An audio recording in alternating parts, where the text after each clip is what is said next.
Hello everyone, I'm the Enforcer, and welcome to the breaking news. Please make sure to like, comment, and subscribe, and support us on Patreon, link in the description below.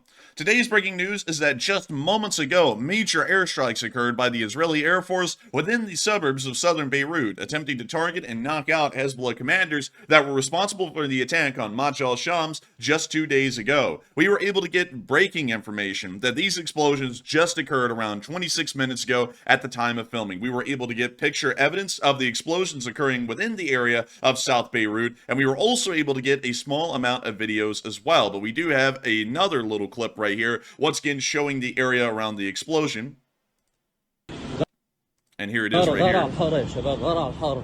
We see the smoke rising from the explosion. From what we understand, this explosion was targeting one specific person within the area of southern Lebanon. The building they were inside of was hit so heavily, according to other pictures, which we cannot show here on YouTube, the building has in fact collapsed, and it does appear that the person inside that Israeli sources claim was targeted may have been killed within the airstrike.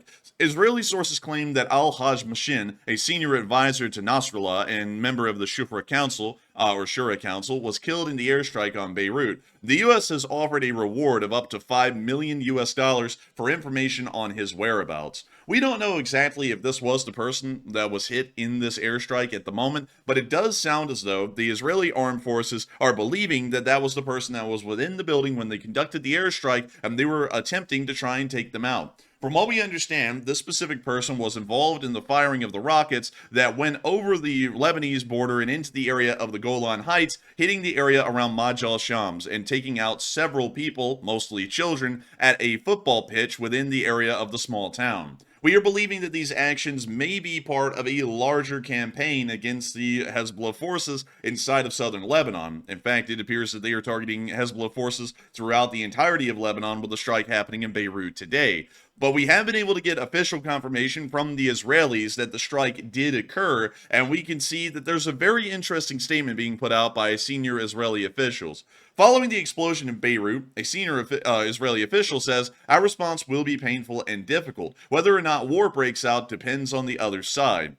It appears that Israel is trying to take a little bit of a backstep stance at the moment, and this is showing that there may be a heavy amount of U.S. involvement swaying the way that the Israelis are conducting actions against Hezbollah at the moment. As many of you all know, 2 days ago, it sounded as though the Israelis were going to be preparing for an all-out war against the Hezbollah forces within southern Lebanon, and we're going to be rolling in with a massive armed force. 3 days later, at this very day, we are seeing that this ground invasion has not happened yet. There does seem to be a significant buildup of armed forces near to the area of the border that is still occurring at this moment and in the process of happening, but we're not seeing that any ground invasion has begun. It seems as though they're also saying that war has not begun either, and these strikes are not warlike activities. They are only making sure to exact vengeance for those that were killed at Majdal Shams. This may be showing that the Israelis are trying to take a back foot and allow for de-escalation due to U.S. requests in the background to not escalate into a full-blown conflict with Hezbollah. Moving on from that, we also got to get official confirmation, once again, of the strike by the Israeli government. The Israel Defense Forces has confirmed that it carried out a strike moments ago on the Lebanese capital of Beirut, which targeted the Hezbollah commander who was responsible for the deadly attack this past Saturday on the town of Majdal Shams and other attacks on communities in northern Israel.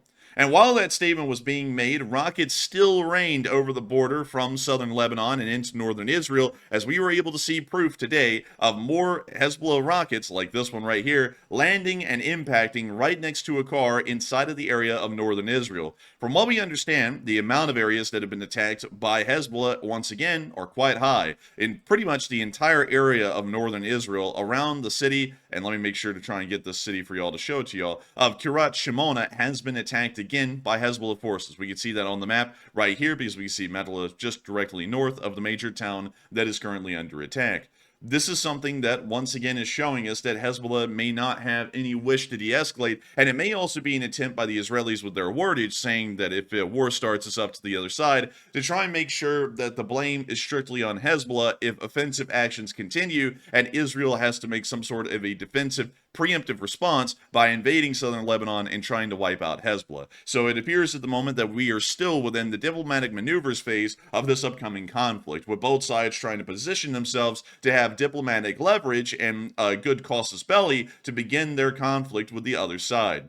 Meanwhile, the United States has made it very clear today that the United States will support Israel's defense if the moment arises. We've been able to get this statement today from the United States Secretary of Defense, Lloyd Austin, who was asked if the U.S. would come to Israel's aid if it was attacked by Hezbollah in the north.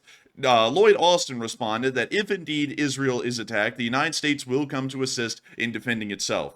And so it does appear that the United States is completely dedicated and backing military support of the state of Israel in response to the Iranian proxies within the area of southern Lebanon and also within the Gaza Strip, who continue to conduct attacks not only against the state of Israel, but other Western-aligned forces within the region, and also the United States itself, as our forces continue to come under attack within the area of the Conoco oil fields, the area of the Al-Assad, well, not the Al-Assad, but the Assad Air Base within Iraq, and also the Victory Air Base within Baghdad as well, among many other U.S. outposts that are in the area, like the At-Tanf garrison, where at Tower 52, 3 U.S. service members were killed many months ago. It does appear that the United States is entirely dedicated to the defense of Western interests within the area, at least according to the statement by the Secretary of Defense, but we will have to see if that actually stands up to scrutiny, as the United States' responses in the past have been very lax or even incredibly diplomatic, and some have even argued that it may be on the level of appeasement in the past, over the past few months.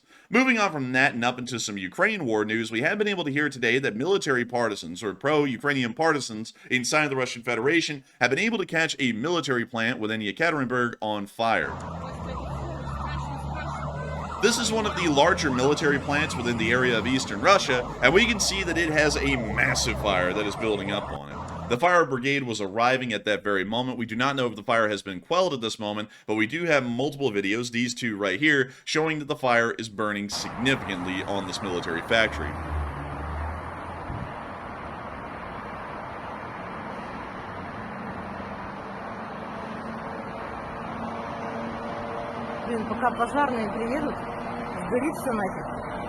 With that, that's the end of that clip right there, but still showing that pro-Ukrainian partisans are continuing actions within the Russian Federation to try and knock out any of their war fighting or war industry abilities that they still continue to possess almost 2.5 years into the war.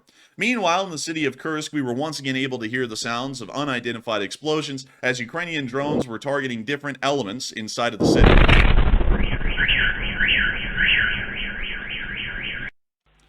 Like most attacks on the city of Kursk, we do not have an understanding of what was actually targeted or hit within the area of Kursk. All we know is that there are Ukrainian drones once again hitting the city of Kursk and apparently, or possibly hitting, military targets. The reason why we believe they are military targets is because we see no follow-through on any Russian social media platform showing any kind of damage that the Ukrainians are conducting to civilian infrastructure or civilian buildings within the city of Kursk. Every single time we get any video or picture evidence from the area, we are always seeing that there is none. And it is showing that there's probably a good amount of operational security in the area of Kursk, as these drones may be or actually hitting military targets, but the Russian Federation does not want that information to be disclosed, so that way it doesn't appear as an embarrassment, considering that Kursk was a major battleground in World War II during the Battle of Kursk in 1943, and that would be a major embarrassment and shame to the Russian Federation that a hero city like Kursk would now be under fire and practically defenseless against the Ukrainian drones who keep on hitting Russian military targets within the area. Meanwhile, moving all the way around the world and into a very unknown segment within this Enforcer News channel, we are now going to be moving on into Venezuela for a short moment. Many of y'all may have heard that the presidential election in Venezuela has concluded, and the incumbent, Maduro, has once again won the election inside of the country. Many have brought ire to the administration of Maduro, saying that it is a communist regime that is run by a despotic dictator who rules his country with an iron fist and uses communist gangs to pretty much operate as thugs and to keep the public in line through the threat of force or the threat of imminent death. We have seen that these groups have been used over the past few days, and while we very rarely cover that on this channel, we are going to be covering the aftermath of the election today, as we have seen that things are rapidly devolving within the area of Venezuela, and it does appear that chaos may be reigning in the streets of many major cities, and it seems that the public is not a massive fan of the upset of re-election of Maduro. Maybe, possibly because there may have been some election fraud or meddling involved. I say that almost sarcastically. There was election meddling and fraud involved. We were able to see it on clip as communist groups were beginning to steal ballot boxes from several polling areas, and it does seem as though the election was stolen by Maduro. And a lot of the Venezuelan public was apparently very keenly eyed to see that, as we are now seeing that a near uprising is happening against Maduro's government. All of these people are protesters involved in uprisings against the government currently.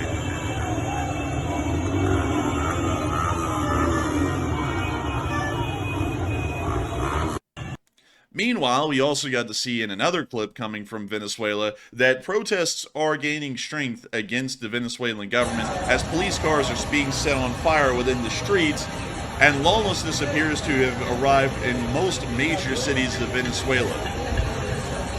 Also, by the way, quick note, that is actually the police station in the local area, and we can see that it's been completely abandoned by the police, and the rioters have taken over. 29 de julio del 2024. Nadie los quiere. It's something interesting to note that these are just a few video clips out of the many that we have seen over the past night that we could show to all of y'all. We've decided to curate these down to only 2 because we had such a large segment to cover inside of Israel and also inside of Russia that we only wanted to give y'all a small glimpse of what's going on in Venezuela to make sure that it wasn't too long or too drawn out. However, we have been able to confirm that within most major cities in Venezuela, there have been the burning of police stations, there have in fact been the beatings of police officers, and we've even seen in one instance the police actually surrendered to a group of rioters and started to surrender firearms and weapons to them, now showing that these rioters are now armed against the Venezuelan government and may possibly be able to take even further actions against the Venezuelan military and police forces to try and continue to build more strength and more armed force to be able to possibly topple or overthrow the government of Maduro within Venezuela. Venezuela has been a very questionable government, and Venezuela is an anti-Western country by all means. Most communist countries do end up becoming aligned as an anti-Western country due to the reason that a capitalist ideology, like in the United States, and a democratic ideology that we have within our form of government, this being a self-determining government, is something that is vehemently opposed within a communist regime, as both of those things greatly threaten the power of the central government and allow for them to quickly lose their grip and possibly lose their country altogether. That is the reason why we've seen that Maduro has aligned Venezuela to be a largely anti-American and anti-Western country. For that reason, and considering that this channel is a pro-Western channel, and while we may not delve into domestic politics at all within any Western countries, I will say that this uprising should be supported wholeheartedly by the United States of America, and we should hopefully see that Maduro is overthrown and a new government is brought forward inside of Venezuela. It'll be an incredibly difficult time as the communist groups, the groups of armed communist thugs that Maduro uses to keep power in the country, will most likely start to conduct a guerrilla war against the uprising if they were ever to succeed in overthrowing Maduro. However, over time, we would see that a proper Venezuelan government would return to the country and that things would stabilize and return to normal, although it may take years. However, the situation does appear to be incredibly bad within the area, and we are expecting further unrest and uprisings within the country of Venezuela. But nevertheless, that is all of the news that we have today over the past 24 hours. I've got to thank all of y'all so much once again for watching, and if y'all did enjoy, please make sure to like, comment, and subscribe, and support us on Patreon, link in the description below. And if you really enjoyed this channel, I got to give a huge shout out to all of our patrons who are on Patreon right now and supporting this channel, because if it was not for the folks like them who were on Patreon and supporting this channel, we wouldn't be able to make video projects like these possible every single day to get out the breaking news to so many people. And so I thank you all so much once again for watching, and I will see you all in the next one.